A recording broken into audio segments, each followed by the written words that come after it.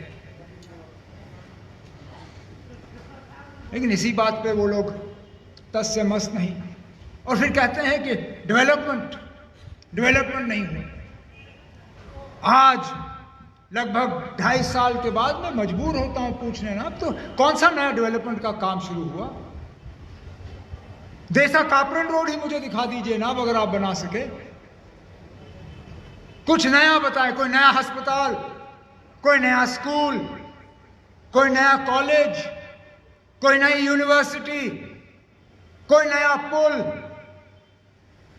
کیونکہ ان کو ہمارے وقت کا کام دکھتا نہیں ہے,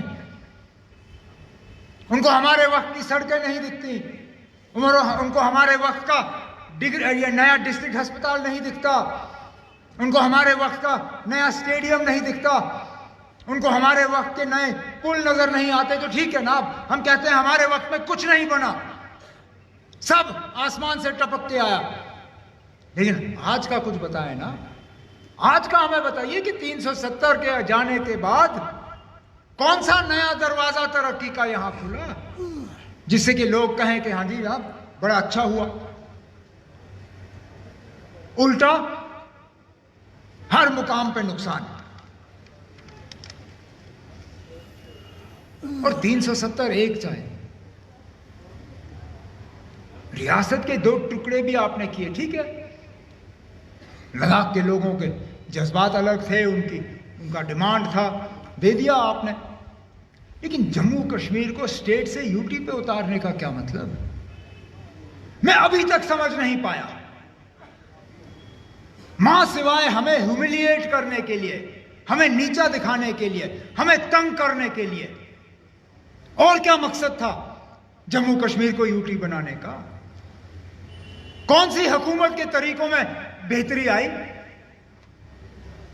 آج حال یہ ہے کہ سب یہاں پہ بے تاج بادشاہ بیٹھے ہوئے ہیں. سرکاری نظام میں کوئی اکاؤنٹیبلٹی نہیں, کوئی حساب کتاب نہیں, جس کی لاٹھی اس کی بھینس. کوئی مطلب یہاں لوگوں کی کوئی بات کرنے کے لیے تیار نہیں, کسی دفتر میں لوگوں کی کوئی سنوائی نہیں, آپس میں لڑ رہے ہیں. ارے دیکھا پرسوں یہ کل کا حال رجوری میں, پولیس اور سول انتظامیہ آپس میں لڑ رہے ہیں. پولیس یہ سول انتظامیہ والے گئے تھانے پہ, تھانہ والوں نے دروازہ بند کیا. پولیس والوں کو تھانے کے D C, additional D C اور ایک اور میجسٹریٹ, ان کو پولیس تھانے کے باہر 2 گھنٹے انتظار کرایا گیا, دروازہ نہیں کھولا. کہا کہ آپ نے پہلے بتایا نہیں آپ آ رہے ہو اس لیے دروازہ نہیں کھلا. ارے جناب, جہاں ڈی سی کے لیے دروازہ نہیں کھلتا وہاں آپ اور میں کہاں جائیں گے؟ ہمارے لیے دروازہ کون کھولے گا؟ ہم کیا کھٹکھٹائیں گے جناب انصاف حاصل کرنے کے لیے یا اپنی مشکلات کم کرنے کے لیے؟ یہاں پہ سچ بولنے کا نتیجہ یہ ہے کہ کیس ٹھوکے جاتے ہیں. بھول گئے گاندربل میں اس بیچارے کے ساتھ کیا ہوا؟ اس نے بس اتنی سی بات کی, لوکل افسر کو کہا کہ جناب میں اپنی زبان میں آپ کو اپنا مسئلہ سمجھا سکتا ہوں, یہ باہر کے افسر مجھے سمجھتے نہیں ہیں, تو اب میں کیا کروں؟ اسی پہ افسر ناراض, پی ایس اے کا کیس ٹھوکا اندر سیدھا. پتہ نہیں کتنے مہینوں تک وہ در بدر وہاں سڑتا رہا. یہ حال انتظامیہ کا. اور پھر آپ ہمیں کہتے ہو کہ یہ ہماری بہتری کے لیے فیصلے ہوئے. ہماری بہتری ہوئی کہاں پہ؟ جموں کشمیر کو ملا کیا پچھلے 2-2.5 سالوں میں بجائے یہ بربادی, تباہی, لاچاری, بے بسی, ناراضگی, غربت, بیکاری, بے روزگاری اور کچھ نہیں.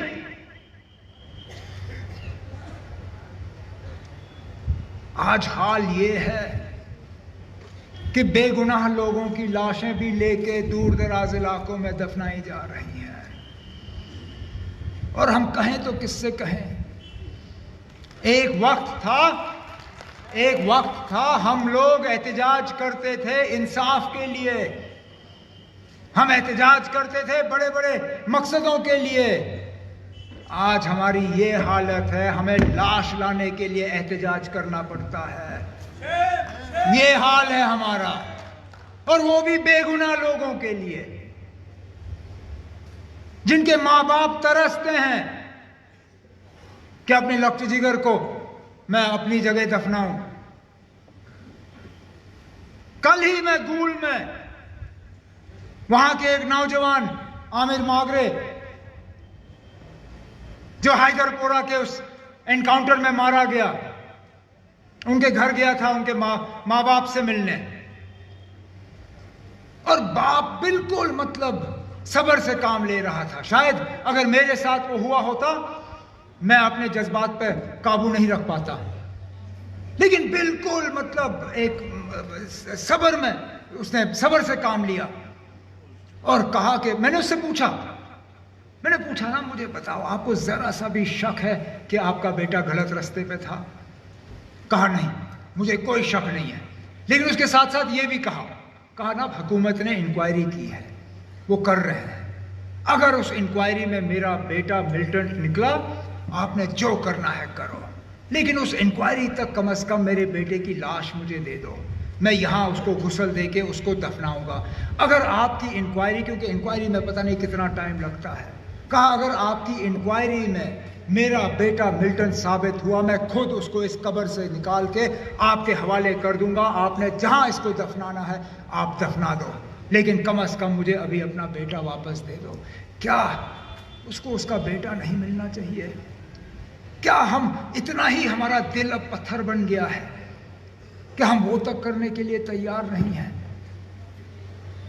اور پھر آپ ہمیں کہتے ہو کہ جموں کشمیر میں سب خوش ہیں، موجاں ہی موجاں، کوئی پریشان نہیں، کوئی ناراض نہیں، کوئی کسی کو کوئی دکھ نہیں۔ مجھے کوئی خوش نظر نہیں آتا۔ ہم اوپر سے کبھی کبھار مسکراتے ہیں، لیکن اندر سے ہمیں پتا ہے ہمارا دل کتنا رو رہا ہے۔ اور جب ہم دیکھتے ہیں کہ ہمارے ساتھ کتنی ناانصافی ہو رہی ہے۔ 5 اگست 2019 جموں کشمیر کے 2 حصے ہوئے، ایک لداخ ایک جموں کشمیر، لیکن مجھے بتائیے ہمارا کیا قصور کہ ہمارے بچوں کا مستقبل اور لداخ کے بچوں کے مستقبل میں فرق کیوں؟ ہمارے بچوں کا کیا قصور؟ وہاں پہ اسٹیٹ سبجیکٹ وہی پرانا مہاراجا کا، جو 5 اگست 2019 سے پہلے اسٹیٹ سبجیکٹ کا نظام تھا وہ آج بھی لداخ میں قائم ہے۔ ان کی نوکریاں بھی محفوظ، ان کی زمینیں بھی محفوظ، ان کے اسکالرشپ بھی محفوظ، سارا کچھ ان کے لیے محفوظ رکھا گیا۔ ہمارے بچے جب یہ کہتے ہیں نا اینٹی نیشنل ہو، آپ دیش دروہی ہو، آپ ملک کے خلاف بات کر رہے ہو، ایک ملک میں ایک ہی نظام ہونا چاہیے۔ یہاں جناب ایک ریاست میں 2 نظام چلائے آپ نے، اور آپ ایک ملک میں ایک نظام کی بات کر رہے ہو۔ جس لداخ نے یوٹی کہتے تھک گئے، وہ ان کو جموں کشمیر کے ساتھ کچھ نہیں چاہیے تھا، ان کو وہی قانون دیے جو ہمارے تھے۔ ہم لوگ جو کہتے تھے جناب ہمیں یہ قانون اس کو بچا کے رکھو، ہمارا اسٹیٹ سبجیکٹ رہنا چاہیے، ہماری نوکریاں رہنی چاہیے، ہمارا زمین رہنا چاہیے، ہمارے بچوں کا اسکالرشپ رہنا چاہیے، اس کو آپ نے تہس نہس کیا۔ یہ کہاں کا انصاف ہے نا؟ جو قانون ان کے لیے وہ قانون ہمارے لیے بھی ہونا چاہیے، یا تو پھر جو قانون ہمارا ہے وہ قانون ان کا بھی ہونا چاہیے۔ آخر کار ہم میں کیا کمی ہے؟ ہماری کون سی بات ہے جو آپ کو جچتی نہیں؟ مجھے سمجھائیے۔ کیا بدلنا چاہتے ہیں آپ جموں کشمیر میں کہ آپ نے یہ قانون اس طرح کے رکھے؟ میں ابھی تک سمجھ نہیں پایا، نہ ہمیں اس کا جواب ملا ہے، لیکن لڑتے رہیں گے جواب حاصل کرنے کے لیے، کیونکہ جس طرح میں نے گول میں کہا، ہماری لڑائی جو ہے سچائی کی لڑائی ہے، ہماری لڑائی جو ہے صحیح لڑائی ہے، انصاف کی لڑائی ہے، آئین کی لڑائی ہے۔ خالد نے بالکل صحیح کہا، ہمارے صدر محترم جناب فاروق صاحب کا حکم ہے کہ کوئی ایسا قدم نیشنل کانفرنس کی طرف سے نہیں اٹھایا جائے گا جو قانون یا آئین کے خلاف ہو۔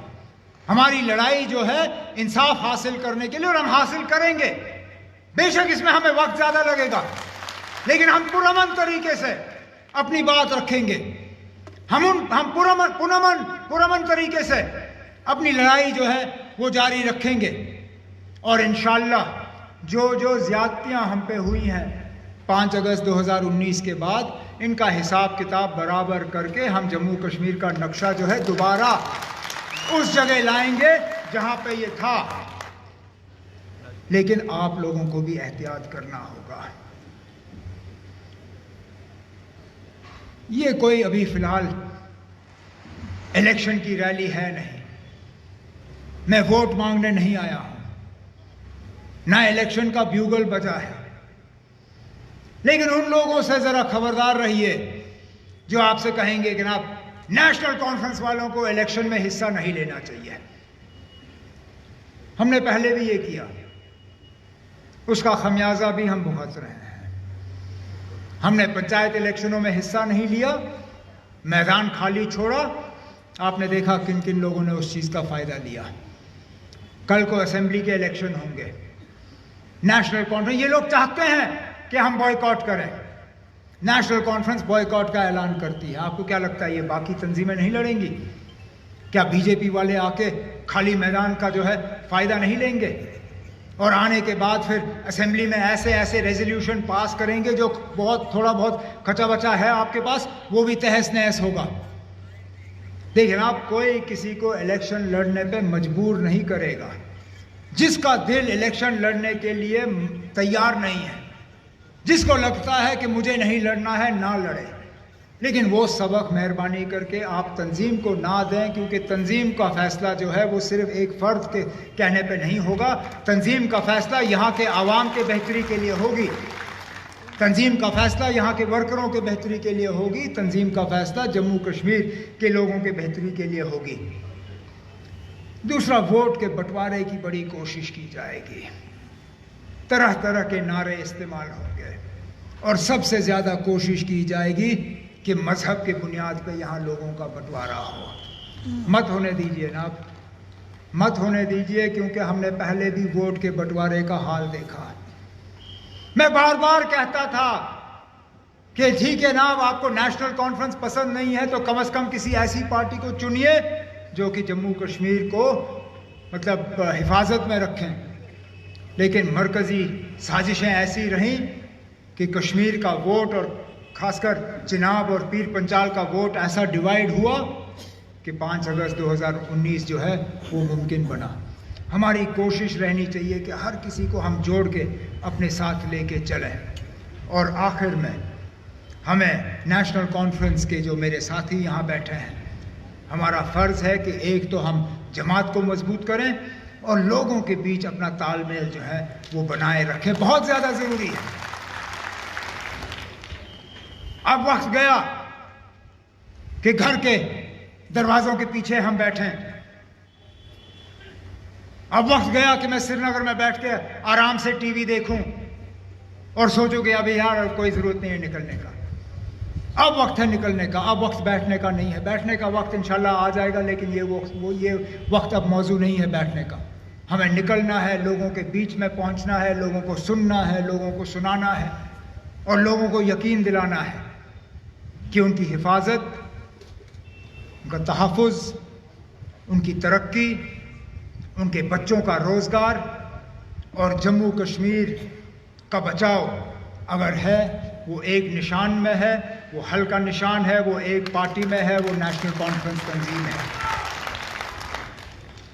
میں ایک بار پھر دل کی گہرائیوں سے آپ تمام ساتھیوں کا، آپ لوگوں کا شکر گزار ہوں کہ آج آپ آئے اور آپ نے اس جلسے کی رونق بنائی، اس امید کے ساتھ کہ دوبارہ پھر جلدی ملاقات کا موقع جو ہے ہمیں حاصل ہوگا۔ میں آپ سے اجازت چاہتا ہوں، بہت بہت شکریہ، السلام علیکم۔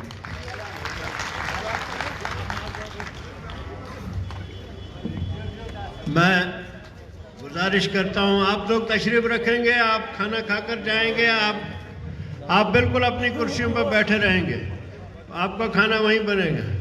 یہ جناب ہمارے ہیں کچھ بی ڈی سی چیئرمین سرشاد نٹنو صاحب، ان کو اور غلام حسن بٹ، فاروق احمد کھانڈے صاحب، یہ ان کی آج جموں کشمیر نیشنل کانفرنس میں جوائن ہو رہے ہیں۔ صدر محترم کے ہاتھ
تشریف تھی بت پکان تھی پن پن سیٹن پہ تھی نش وات تم لگمت وات مہربانی کر کھانا نیرو شاہد ملک اتھی یہ کر پانے دن یہ کر تم ساری بچہ ات کھڑا تہند خاطر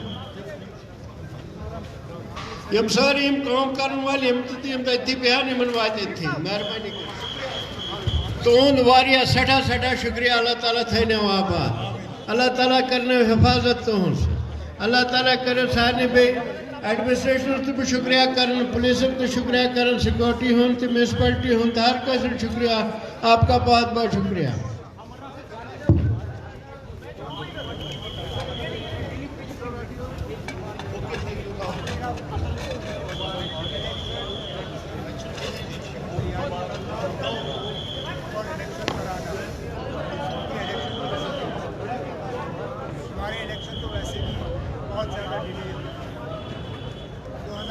میں اس سے پہلے اسمبلی کے الیکشن ہوئے 7 سال ہو گئے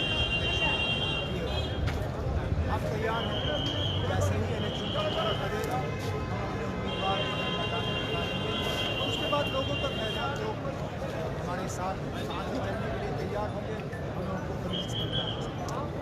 جہاں تک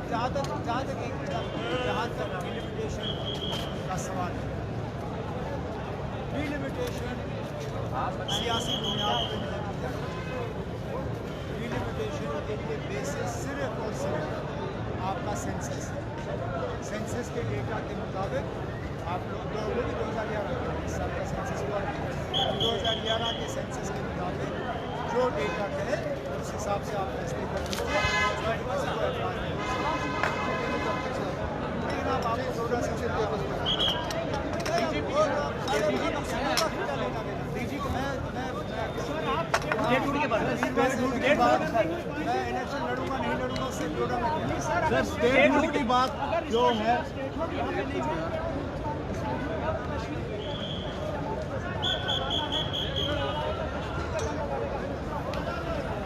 اس نے کہا ہندوستان